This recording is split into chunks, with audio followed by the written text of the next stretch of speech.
समझती हूँ कि इसका एक सीक्वल बनना चाहिए क्योंकि ये जो कैरेक्टर्स हैं ना हमें बड़े याद रहेंगे एंड विल मिस देम। डीजू, मुजी, सारे जितने भी तमकिनत सारे सब doctor Durdana, madam Durdana. I think that एक दिल वाली गली पार्ट 2 बनना चाहिए क्योंकि इसका रमज़ान और ईद से तो कोई ताल्लुक था नहीं, तो इट कैन ईजिली भी जैसे फेरी टेल 1 and 2 बना था, ये भी 1 and 2 बन सकता है। और हमजा ने बहुत अच्छा काम किया, सजल ने, मेरा मतलब it was lovely and it was just I think वो एक मेमोरेबल सीरियल्स होते हैं ना, वो मेमोरेबल सीरियल। देखिए हर रोज़ एक ड्रामा देखना मेहनत वाला काम होता है बिकॉज हम लोग अपनी ज़िंदगियों में मसरूफ़ होते हैं। बिल्कुल बिल्कुल। तो अगर आप हर रोज़ एक ड्रामे को फॉलो कर रहे हैं और इतने खुशी से फॉलो कर रहे हैं, इसका मतलब it's successful, it becomes part of your life. So this drama became like a part of our lives, you know, daily lives. Fantastic, it was lovely and इसकी conclusion भी बड़ी अच्छी आई। And जब हम direction and writing पाएंगे तो I'll go into that, but I was very very attached to the drama. I'm sure all of you were. हाँ, and I'm very sad it's finished. मैं तो साबुन से भी अटैच हो गई थी। No endorsement, minus endorsement, you are very attached. Frames, Nadia ने काफ़ी हद तक चीज़ें कवर कर ली हैं तो आई वोंट रिपीट, लेकिन मुझे जो लगा ना कि जैसे आप एक बिलीवेबल जो एक माहौल बनाते हैं राइटिंग में भी एंड डायरेक्शन में भी, एक बिलीवेबल माहौल था जहाँ आप यकीन करते हैं कि भाई ये लोग एग्जिस्ट करते हैं। That's good writing and good direction. तो आपको लगता है कि जैसे यू नो ये दीज आर रियल पीपल, बिल्कुल, और that's why you get attach, आप रिलेट कर पाते हैं एंड आपको लगता है जैसे यू नो कि हाय बेचारा, हाय बेचारी, यू नो ये तरस आए। हाँ, तरस आता रहता है और कहते हैं ये क्यों कर रहे हैं। तो this is good intelligent writing and direction when you get involved with the characters, when you get involved with the overall ambience of the play। ये नहीं कि आप क्वेश्चन कर रहे हैं कि ये क्यों वो। अच्छा, आर्ट डायरेक्शन की बात करते हैं। I mean direction and art का एक पूरा डिपार्टमेंट होता है। यहाँ पे जो नाजरीन ड्रामा देखते हैं उनको बताना ज़रूरी है कि हम जब किसी सेट पे जाते हैं या किसी घर में जाते हैं, आर्ट डायरेक्शन एक डिफरेंट डिपार्टमेंट है जहाँ पे डायरेक्टर उनको बताते हैं कि जी मुझे ये चीज़ चाहिए, माहौल चाहिए। तो वो फिर वो आर्ट डायरेक्शन की जो टीम है वो उसको क्रिएट करती है। तो I thought art direction is very strong. कहीं भी ऐसा नहीं लगा कि कोई चीज़ मैच नहीं कर रही। बिल्कुल, चाहे वो अदालत के सीन्स थे, चाहे वो जो महंगे फ्लैट में जाते हैं उसके सीन्स थे। तो art direction is very strong in this drama which should be mentioned. अच्छा, background music very well set and established, बहुत यानी कि depending on the mood music आया गया। तो ये भी नहीं कि कहीं जंप आ रहा है म्यूज़िक का। तो overall technically very sound and paper पे तो बहुत साउंड था। आपने एक चीज़ नोट की कि नॉर्मली आई थिंक मैं लास्ट एपिसोड में भी ये बोला था कि हमारे जो इश्यूज दिखाए जाते हैं ड्रामों में वो बहुत ही एक फैमिली ओरिएंटेड इस लिहाज से हो जाते हैं कि सिर्फ रिश्तों के इश्यूज होते हैं। हाँ। कि सास का बहू से, बहू का नंद से, ऐसे कुछ अजीबोगरीब। इसमें बहुत अरसे बाद हमने कोई ड्रामा देखा है, आप लोग भी एग्री करेंगे, जिसमें जो घर के एक्चुअल इश्यूज होते हैं कि आपने घर कैसे खरीदना है, एक नया कपल कैसे अपनी नई जिंदगी स्टार्ट करे, उनकी मुश्किलात क्या है, जेवर बेचना है, बिल्डर्स कैसे धोखा दे देते हैं, कैसे आपका 2 नंबरी हो सकती है, आपने इंस्टॉलमेंट्स का कैसे इंतजाम करना है, प्रैक्टिकल चीजें बहुत। और ये कि शादी आसान नहीं है, शादी आसान नहीं है। और फिर सबसे बड़ा मैसेज जो एक लाइन थी जो कि एंड में आई है, जो कंक्लूजन था कि हमें स्पेस देनी चाहिए नए लोगों, नए कपल्स को, ताकि देखिए एक और बहुत ज़रूरी चीज़ यहाँ पे वाजे हुई है कि हमारे कल्चर में ना ब्रेकअप इनकरेज नहीं किया जाता। चाहे शुरू में कितना ही ये लोग लड़े आपस में कि शादी क्यों हो रही है। हाँ। एक दफ़ा निकाह पड़ा गया है और शादी हो चुकी है, both sides of the families are trying to keep them together because ये बहुत बड़ा है कि एक सोशल मैसेज है हमारा। This is our culture. Once there has been a marriage ना, we don't like a marriage breaking up, है ना। तो वो बड़ा अच्छा लगा कि वो पूरा जो एक थ्रेड लेके एंड तक चले गए।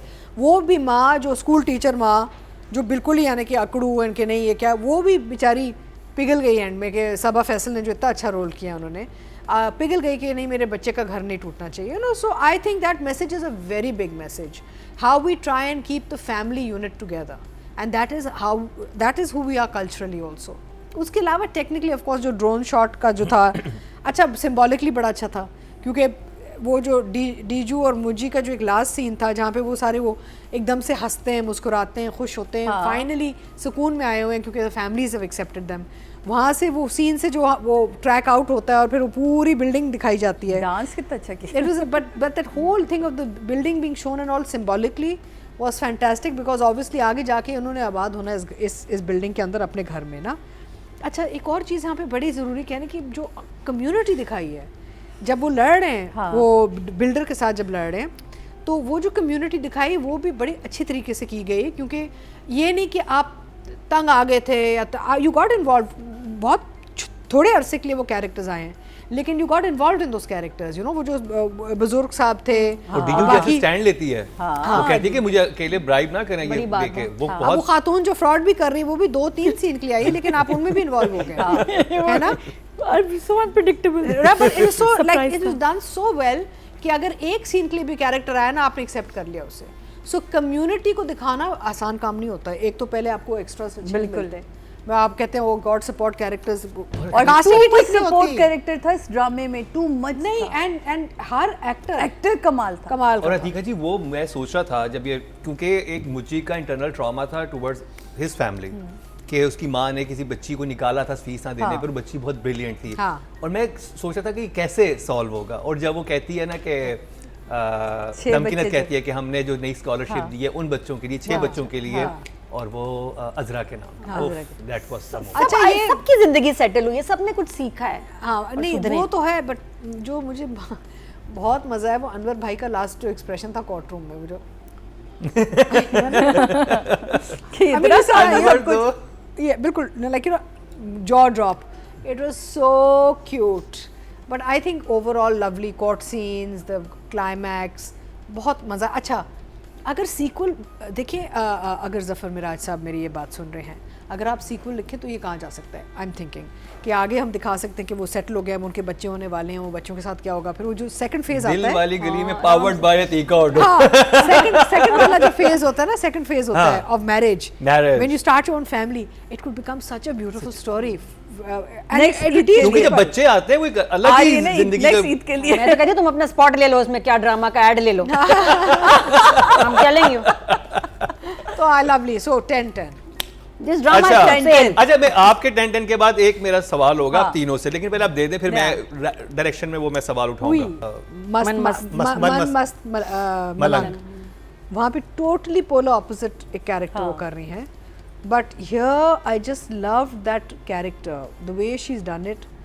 और मैं सोची थी अगर कोई और ये रोल करता तो इतना इंसाफ करता, आई डोंट थिंक सो। नहीं, ये तो लिखा उस उज़मा के लिए था, उज़मा ने बहुत इंसाफ किया इस रोल के साथ, कोई नहीं कर सकता। फैंटास्टिक। और मैंने तो एक्चुअली पहले जाके वो उसकी जो उसने दुआ करवाई थी ना असेंबली में, वो मैंने 2 दफा जाके देखी, और मैं जब भी देखता हूँ मुझे उतना ही मजा आता है। I want best of Tamkeenat really, बस एक वीडियो जिसमें से उसके वीडियो बेस्ट ऑफ तमकीनत एक बनाए प्लीज हम टीम वालों को। एक्चुअली एक और चीज मैं बताऊं, यानी कि चाहे वो बोले ना बोले, उसके एक्सप्रेशन जो थे ना वो कमाल थे। Everything, expression, dialogue delivery, body language, मैं हमेशा बॉडी लैंग्वेज की बात करूँ बिकॉज एक होता है स्पोकन लैंग्वेज और एक होता है physical language, and even with Hamza, like I think Hamza ने तो मैं हर हफ्ते यही कहती हूँ कि उसने जो अपने आप को बिल्कुल ही ऐसे एक मुख्तलिफ मोल्ड में डाला है, इट्स जस्ट इनक्रेडिबल। एंड ये एपिसोड मेरा मतलब वो Sajal outshined everybody because she just had beautiful moments, यानी कि वो जगहें लिखी हुई थी इस कैरेक्टर। देखिए हम लोग मेहनत कर सकते हैं, लेकिन जब तक स्क्रिप्ट में हमें मौका नहीं मिलता ना, तो फिर there is only that much work we can do.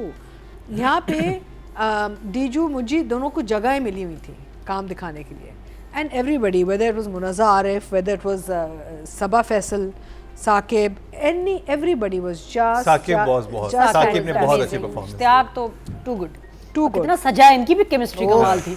नहीं, टू गुड यार, आई मीन मेरा मतलब है कि इतना अब पता है एक फ़ख्र होता है हमें, वी फील प्राउड जब हम ऐसे एक्टर्स देखते हैं ना, तो हम कहते हैं ये तो वर्ल्ड क्लास एक्टर्स हैं, ये कहीं भी आप इनको कहीं भी खड़ा कर दें तो ये अपना ये एक हुनर दिखाएंगे दुनिया को।